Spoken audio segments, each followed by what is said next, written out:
And what are you doing, Beryl? Well, I just broke this branch off, this little one here, to show you how we were taught how to survive if ever we're out in the bush and it's in the summertime where there's no water in sight or whatever. And old people say, go and break a little branch off and break a little piece of that, peel the bark off it, like so, and just twirl that around in your mouth. Why? And that'll keep the moisture in your mouth all day. I tried? Yes. You might have better listen to peel it all than me. Yeah, it's quite wet.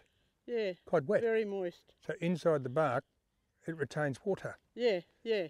Well, I tell you what, if Burke and Wills had known this... They'd have known that it might have helped them. If he'd have got to know them, like I said, and sat down and listened, they got a negotiate talking going or whatever, they would have learned so much. Do you want to show us some of the things? Yeah, I was just looking at this plant here, actually. This is a, we call these ones the yade pan. And on this one, later on, there'll be fruit coming on it. And what do you eat of that part? The fruit and the leaves. So that'll come later? Yeah, that'll oh, so you can eat the leaves? On it, yeah. Some of them are linked to the ruby saltbush. That's all right. That's nice. Yeah. So would they be a bit salty? They're inclined to be a bit salty with the ones that's linked to the ruby saltbush. Great. And that would keep you alive? Oh yeah, of course you'd have a small amount of that, throughout the day. Just go and get something and... So instead of walking past and tramping that down, Burke and Wills could have picked the leaf? And picked the leaf and picked the fruit off. And kept alive? I'm sure there would have been fruit on it. There had to be. So Auntie Beryl, this is like walking to a supermarket and finding some fresh lettuce on the shelf. Exactly. Very true. I keep saying we've got a smorgasbord of food out in the country, and a lot of people don't realise it. Even today, they don't listen to us, and they won't go out and taste it or whatever. So you could eat the berries? You can eat the berries. There'll be all different colours, from browns, orange, yellow, all colours on it. So we could move in here and live for the rest of our lives? Once again, it's a big fruit salad bowl. It's like a fruit salad bowl, or we could be living in an orchard here. Yeah, that's for sure. But most white fellas like me, we'd just walk straight past that and think that's just rubbish in the way. That's just some of the plants that we can utilise. Underneath this white daisy bush, there could be a moon grub. Could be moon grubs, but they're also under the ruby saltbush ones as well. And there's little ruby saltbushes growing around, I think. So if you know the bushes... You know the bushes, you're right. You know where the grubs are? Yep. This is the yade pan I was talking about back there. Mm-hmm. Oh. All the little red berries. Wow, there's heaps of them. Yeah. Could you eat them? Oh yeah, they're all edible. Probably healthier for you than fruit you get in the supermarket. Oh, that's for sure. Hey? So that's the little red one, see? Eat that part? Eat the red berries, yeah, because later on they'll come with a black eye on it as they get bigger. They're delicious. Auntie Beryl, Burke and Wills ate nardoo. What's that? Nardoo's another plant. There's none growing here, but if we get to the mission, we might find some up there near the floodplain. What is it, nardoo? It's a plant that they grind up to make the flour. Yeah, they get the seeds and grind it up on their stones and make the flour out of it, and then they mix it with water and cook little seed cakes. Auntie Beryl, what else is in your supermarket out here? Well, if we find these quandongs, I'll be happy. The wild peaches. That's another parasite coming on there. Once again, there'll be berries loaded on that. Well, what a waste of all this food here that nobody's eating it. Oh, that's for sure. But they don't know about it, do they? They don't know, so they don't know what they're missing out on. Now that's Salvation Jane. Jane, that come over. Is that imported? That's imported, yeah. Is it? Yep. Is that good for nothing? Same as the wild hops that grow around here. The cameleers brought the hops over to feed the camels. It looks nice, but it's good for nothing? They're good for nothing. Yeah, what's that, a kangaroo? Well, what, is this kangaroo? That's kangaroo. That poo? Mm. Kangaroo poo. See, that's edible too. If ever you're starving out in the bush, you got no food, you can eat the poo? that's protein. Oh, of course it is, yeah. Yeah. So you can eat kangaroo You can poo. eat kangaroo poo.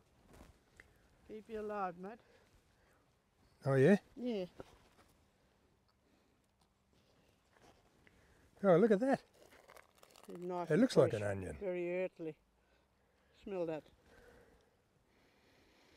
Yummy. Very nice. But it actually looks like an onion. So what would you eat there, Auntie Beryl? I think that it was these here little green shoots. Eat them? So you eat the little shoots. Little shoots. Put it in your stews and soups, whatever. What about the base? Would you eat that, the root? No, not really. But there's another one here you'd eat. So today, should we break that off? Yeah. So we break that off, Take that off. like that. Actually, I might just You need your pocket use knife. the old pocket knife there and break that off and then eat it. And then you'd eat that root. That's it. But it looks Oh. like an onion. I'll give it a go. Yeah, no, it's linked to the onion family anyway. There's so many different varieties. The Again, onion weed and it's whatever. really sweet. Yeah. See, this is the beauty of it. In a really good season, the flavours are all different. When it's dry, they'd be more bitter. And this would be good roughage. Oh, yeah. Well, that's what I mean. You got fibre, you got everything out here, you know. I'm never going to a supermarket again. I can't see any quandong trees here. So Yeah. around us is just a supermarket full of good tucker. Full of good tucker, mate. Edible tucker at that. What's this? Oh, right. Well, Jonathan, here we have the quandong tree. And the quandong tree, we call it the kawantha. It's an Aboriginal name, traditional name for it. And to a lot of people, it's known as the wild peach, because the seed is stone inside is a great big stone like the peach stone. And you can crack the stone inside as well and get the kernel out. And when it's dry enough, you can grind that up, the kernel as well, to make flour. So there's many uses for the quandong, the kawantha. Today we gather the really red ones, nice red ones like these, and we make jam, sauces, chutneys, dried fruit, preservatives and so on out of the quandong. So it's got many uses. Yeah, it's a wild Yeah, it grows wild. plant, Yep. but it's actually rich in resources. Rich in resources, exactly.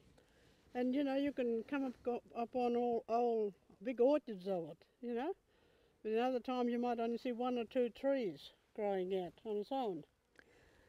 This is a sort of food in the bush that could have kept Burke and Wills alive. It would have kept them alive for a long time, this food, because you could cook it, boil it up, stew it up, you can do anything with it. You know, it's all edible. Honey Beryl, Huh? you know that Burke's artist Ludwig Becker, he died of scurvy. Did he really? So if he'd have had these, if he'd have walked Yeah. over to the bush, it's not far, he I died. can show you another You know where he plant died? too, to cure his scabies too. Yeah, but you know where he died? No. Around here. Ah, And the bush is full of these quandongs, full of vitamin C. It could have saved the life could have saved them. of You Ludwig know, it Becker. makes you sad, eh, when you think what the life that was lost, you know? Yeah, it's tragic, just for want of Through not knowledge, knowing. for want of talking to Goodness. the Aborigines. Yeah. Gee. Oh, well, you know, everything's there at your fingertips. That's the beauty of it, you know, and people walk past it not realising or understanding what's there in the bush to help them. You know, we got the medicine, we got the food, we got everything. The vitamins, you name it. There's so much out here that hasn't been harnessed.